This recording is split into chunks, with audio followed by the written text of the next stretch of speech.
and this is going to be some talking points on entry strategy, particularly on late in the week. You know, once your premium starts to get a little bit more sensitive to the underlying movement in the stock. If you've noticed on weekly options, if that's what you're trading, you'll notice that earlier in the week premiums aren't as sensitive to the move. Later in the week premiums get more sensitive to the move.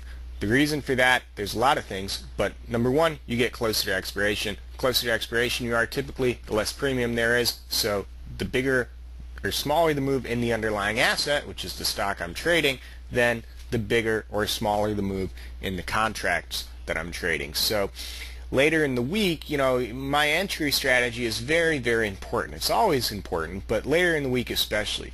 So this is a trade on Tesla on an expiration Friday, January 9th, and this to me was a good trade. You can see right here, I'm just going to pause it for a second to set this up. You can see right here that the stock is below 210. Okay, and I like Tesla for a short trade while below 210, and you're going to watch me get in these 210 strike puts, and I try and start getting in right here, $2 by 243, really wide spread.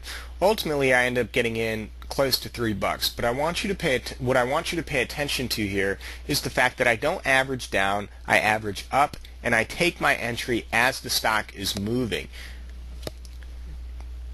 I take my entry as the stock is moving, okay? And this is the good example. This is what I like. This is what I should try and do.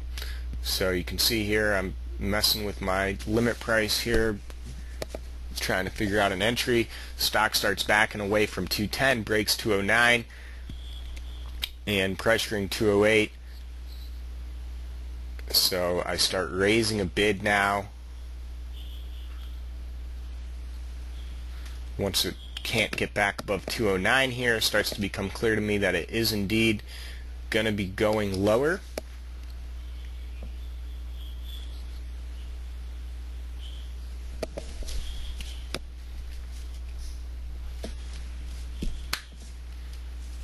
So there I am raising my bid here.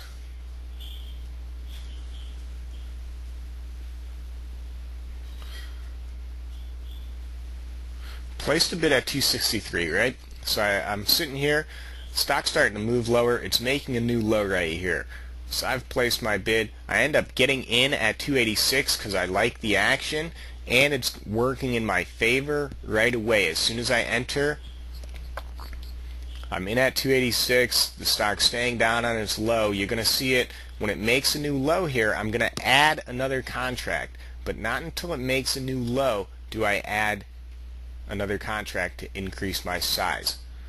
Once I have more certainty with that new low, that's when I increase size. So right there, I just hit another order at $3. Now I've got a 293 average, and the trade ends up playing out nicely. I sell both of these at $3.80. So the entry strategy that I use for that is try and get in on the bid. Okay, that was the 263 bid I first placed. Didn't fill, so take a starter right away. Okay, and then wait, and then if it goes in your favor, now you can add size and increase your position into the move. That's the strategy that I used with that.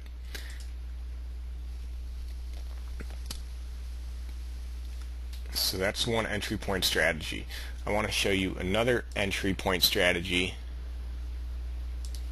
that I used this past week on Twitter, I believe it was. Yes.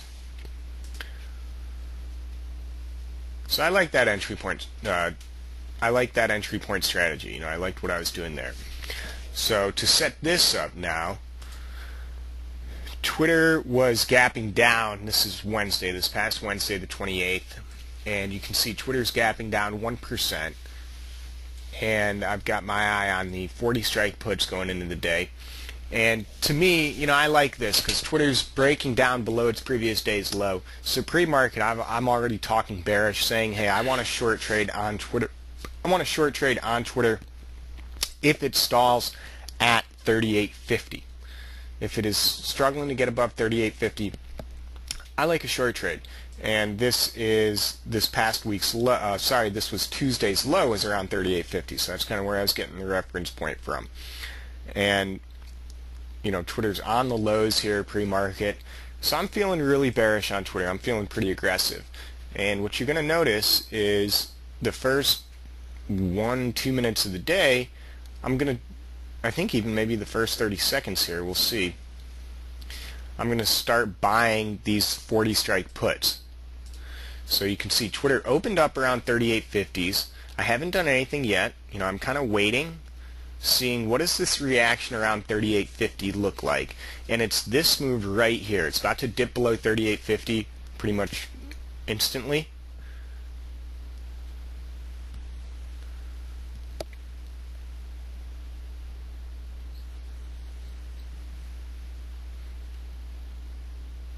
So there's the 38.50 break here, and you can see right away you get some asks below 38.50, and you're pressuring, the first low. This is only the first minute of the day. Alright, so 9:30 and 56. So 56 seconds in, you can see I've got an entry queued up and ready to go for 2 contracts at $1.81, 173 by 180. And Twitter's kind of breaking below 38.50. This is a very aggressive entry. My strategy here is to be very aggressive, and I'm fine with that because I've determined that the stock is really heavy pre-market. I've been watching it 30 minutes all pre-market, and it looked really bad. It came below 38.50 out of the gate, and that to me was my trigger to be aggressive. So, I do get aggressive here, and I'm completely fine with that. So I place an entry. You can see I've got 2 contracts, and I add some more because then it starts to look like it's going to make new lows right here.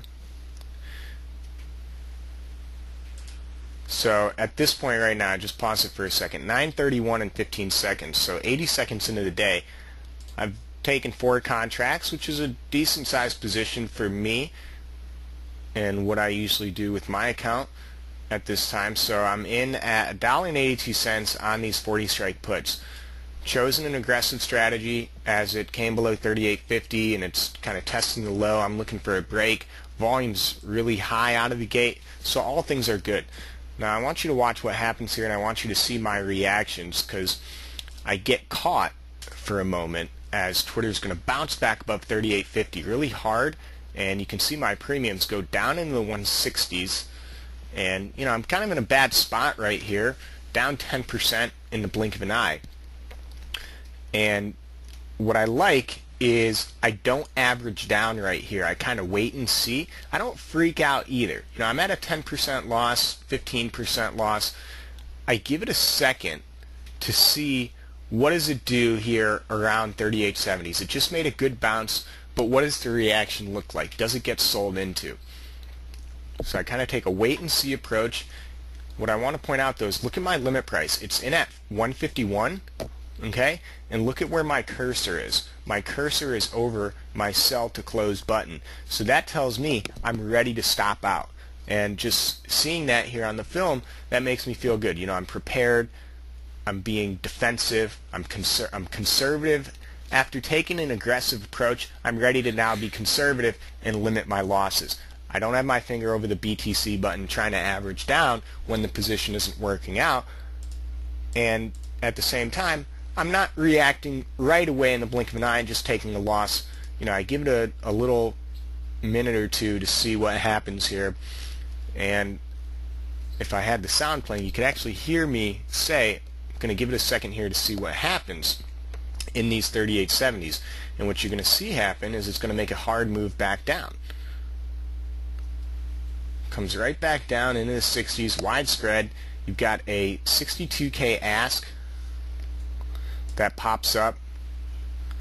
Watch this big ask pop up at 38.70, and that's when I start to think, okay, I'm still okay here.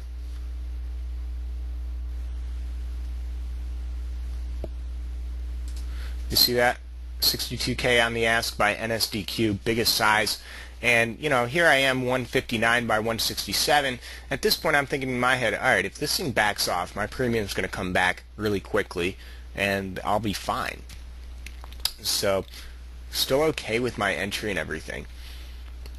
And what I like the best is I still have an average down, but now I'm getting ready to think about buying more. Pause it again. You can see now, instead of my cursor being over the sell to close button, now I'm over the buy to open button, and I'm ready to add into my entry because I feel now I'm getting some conviction, but I'm still waiting on the full move back down towards 38.50s. I really like the fact that I kept waiting to make sure. I wasn't guessing here. There was really no guessing involved. I waited for the stock to confirm what I felt like I was seeing pre-market, what I felt like I saw the first minute of the day, and once it did confirm that, you'll see me place an order here to buy at 170 and place an order to buy at 175. Notice though, I don't place those orders until it's back into 38.50s. Now I'm trying to average down, average in. Really, I don't necessarily call this averaging down, I call this averaging in. And now you're going to get a mini bounce back up that allows me to fill my bid at 175 and my bid at 170.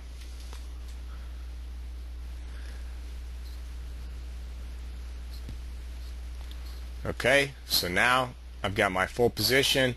I'm backing back up towards 38.60s, and I'm just kind of, now having liked what I saw and ready to go and see if this works out.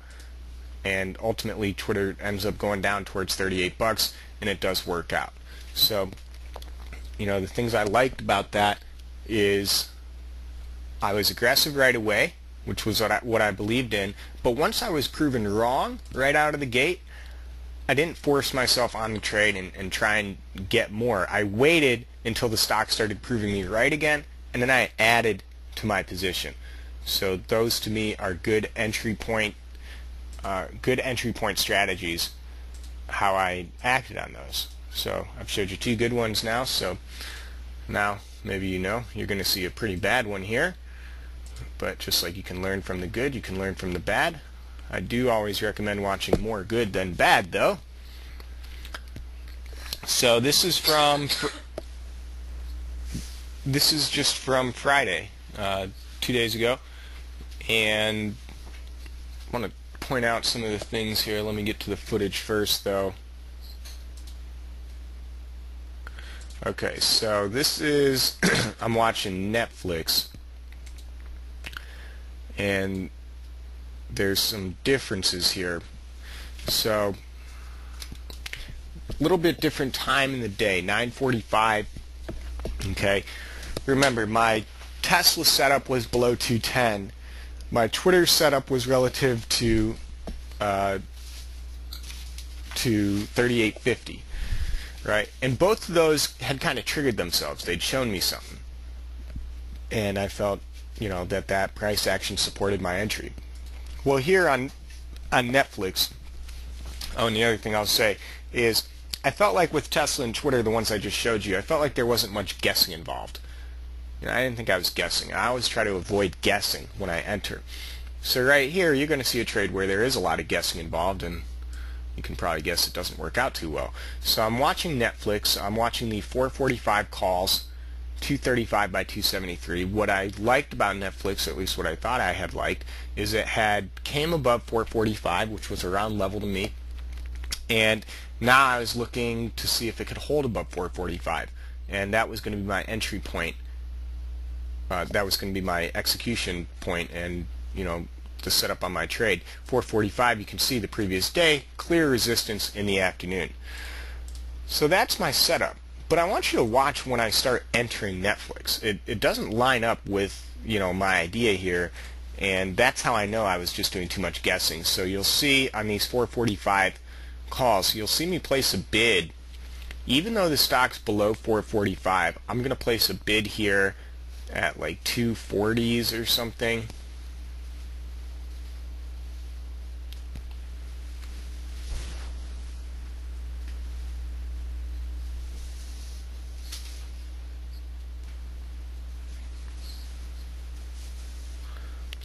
So in the next minute we'll get our little lesson here.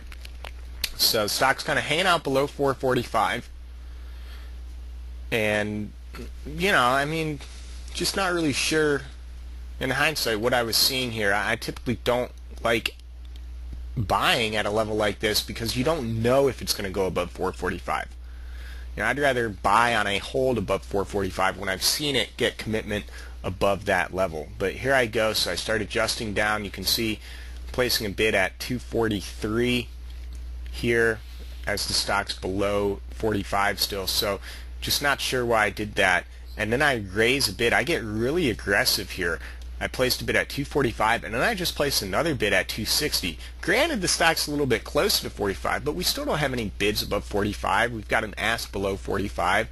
Volume is still pretty low. There's not a lot going on here, but I'm choosing to get really aggressive with my entry point strategy, and I end up chasing all the way on some prints above 45. So I've just chased. I took a position at 278. Okay. Yeah, I see we took the asks out below 45, but again, still no bids below 45. I'm doing a lot of guessing here. I'm doing a lot of guessing and hoping. Recall my Tesla example. I waited until the stock was making new lows, or at least testing new lows. On Twitter, I waited until the stock backed away from 3870s before adding. Well, here on Netflix, I'm not waiting for anything. I'm just thinking that it's going to work out. And so I leave it in at 278. And then, again, referencing what happened with Tesla, I didn't add anymore until I knew the stock was going in my favor. Same thing with Twitter.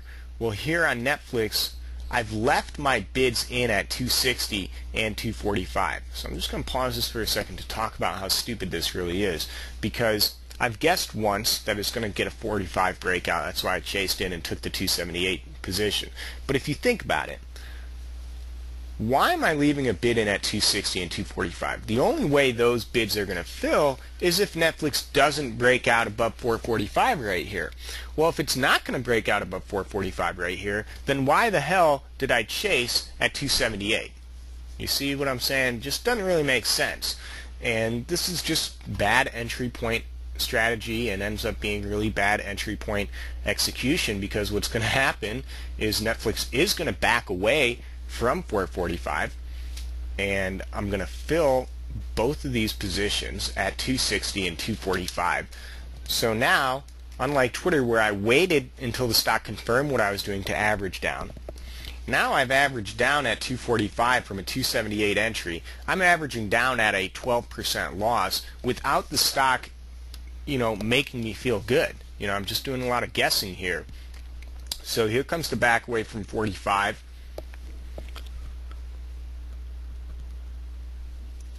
Here I fill the 260 bid right here.